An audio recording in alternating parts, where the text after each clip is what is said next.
The OHL's Western Conference standings have been fascinating to follow this season as it's a three-headed monster at the top of the conference. You've got the Knights, the Rangers, and the Windsor Spitfires, who at the time of recording are 20 points up on the Saginaw Spirit for top spot in the West Division. It's surprised many around the Ontario Hockey League seeing Windsor go from one of the bottom teams last year to one of the teams at the top. So to figure all this out, I figured why not talk to Steve Bell, the longtime play-by-play voice of the Spitfires on AM 800. Steve, did you see this coming at all? But no, I don't think anyone anticipated they'd be sitting here, ranked, whether it's in the nationally, fourth in the CHL and second or third in the power rankings in the OHL. It is a big surprise.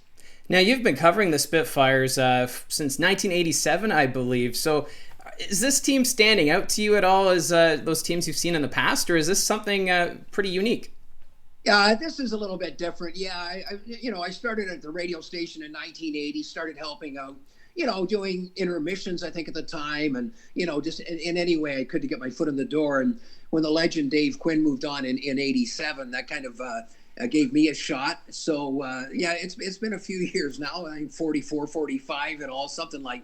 And people say, no, that just makes me old. That's what it does. But no, that the first year that I was on my own doing play-by-play was 87, 88. And that team was, without a doubt, the best team in the country. They had one bad game, and that was the final game of the Memorial Cup when they lost to Trevor Linden and the Medicine Hat Tigers. And that was a real good club, too. But the Spits were, a dominant force my first year in the league. So that club never did win a Memorial Cup. They have won 3, not 09, 10, and then again one on home ice here in Windsor in 2017. I'm not comparing this club to any of the 3 Memorial Cup championship teams or that 87, 88 team. Those were powerhouse teams. This is it's a rebuild. And baby steps. I just keep saying, let's not get too far ahead of ourselves. Here in the second half, even coming up this weekend in Barrie, in Oshawa, Sudbury, a vastly improved club. They're in our building coming up as well. So it's a good team, but is it, in the same, breath as those other 3 or 4 I mentioned? No, I really don't think so. Not yet. Well, that's just it. With the young players on this team, you look at Ethan Belchis being selected first overall. It seems like the foundation is there for this team to contend, at least for the next few seasons. Yeah, I do think so, Mike, and I think that's the big reason they didn't make many trades or really kind of go after it. One, let's be honest here, that London is that is a club that I don't know. I don't see any. The last couple times we've run into them, the Spitfires did beat them. They were missing their 5 or 6 best players. We're not going to mention that. We did.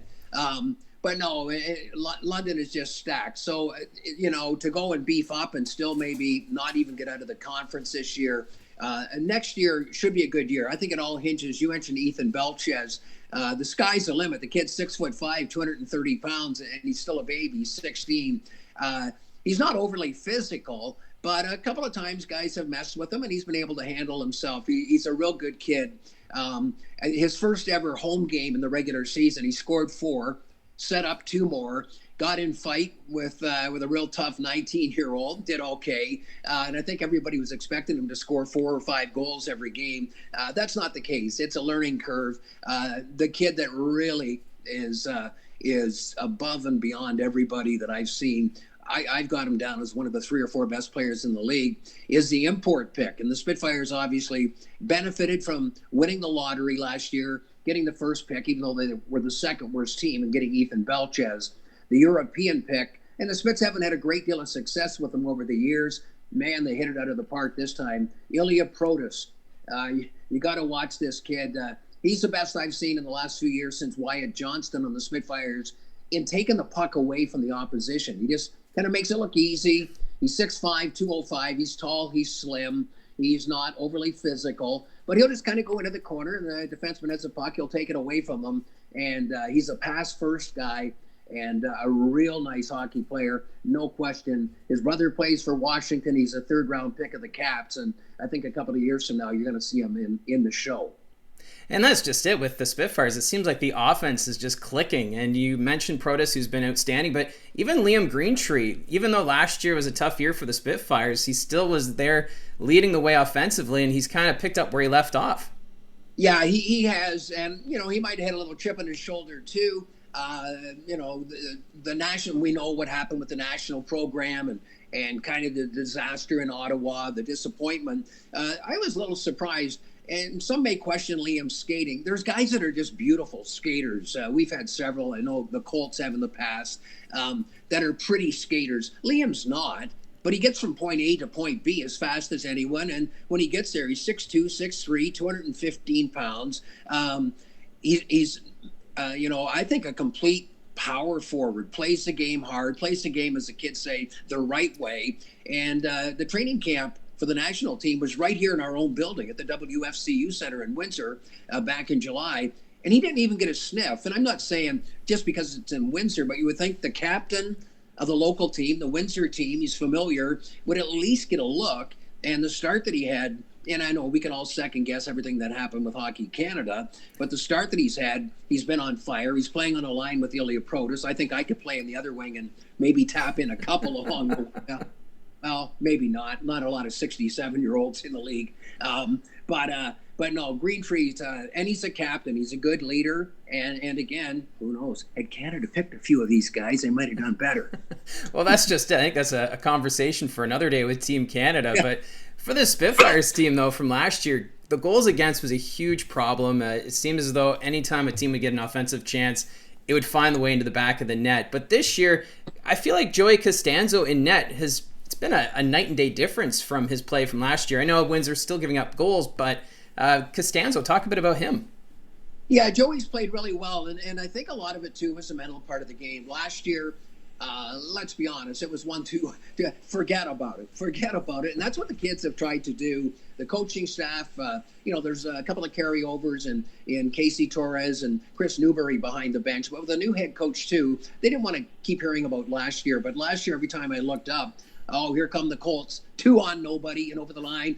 3 on 1 breakaways. They've cleaned up a lot of that.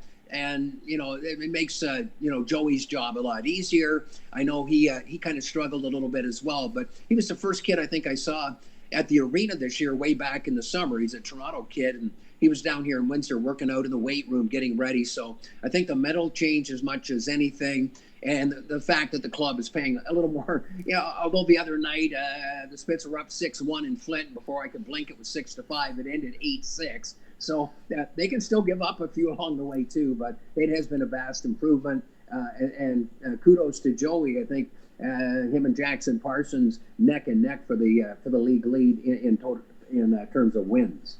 And you touched on Greg Walters earlier. Of course, he was brought in at the start of the regular season. Have you noticed a bit of a culture shift with this team now that you've got a new voice behind the bench after what was going on last year? Yeah, and I talked to Greg before, but I really didn't know him. And we know about the suspension last year. He was suspended by the OHL. And you take a look at the guy. He's pretty intimidating. He's a big body. I know he played the game. He was telling me about a fight that he had with the former Spitfire owner, Bob Butner, back in his junior days up in Sault Ste. Marie. He's an intimidating presence. But he's really a great guy. He's a real nice guy. And I've talked to him before. And you go and play the game the right way. And I thought he's just going to be a real tough, physical guy. We're going to go out.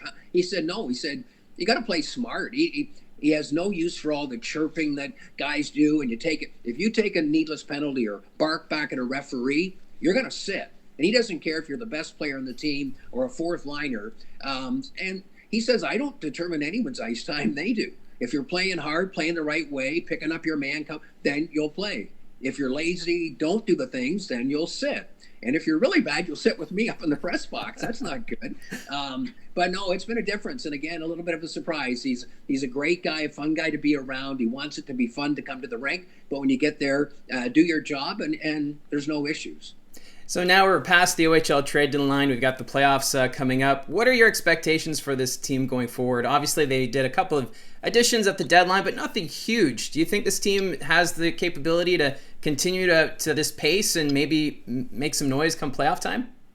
Well, I mean, they're sitting number two in the. I mean, back and forth with Kitchener, but the Spitfires would obviously, and it looks like they should get the second seed after London, just by winning the division. They're 20 points up right now, and Saginaw, they were sellers at the deadline.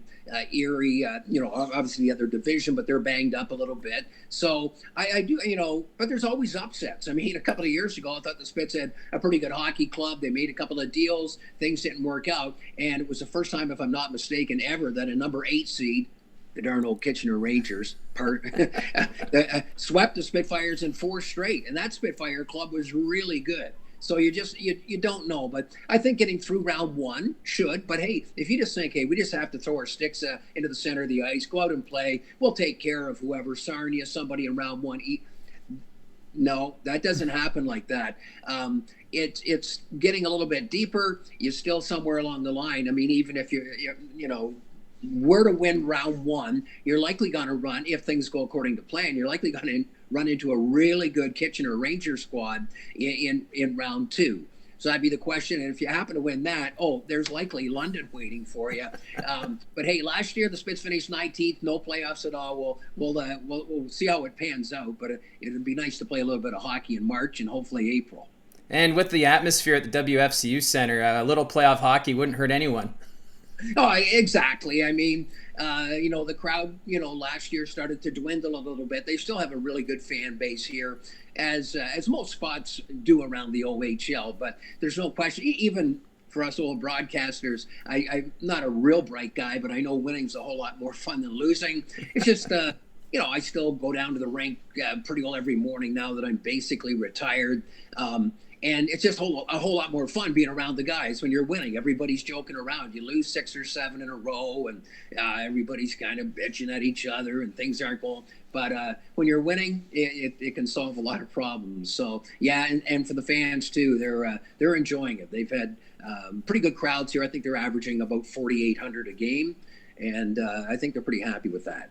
Well, it's always a good time down in Windsor when they're winning. So, Steve, thank you very much for doing this. And I guess we'll see you in a couple days up here in Barrie.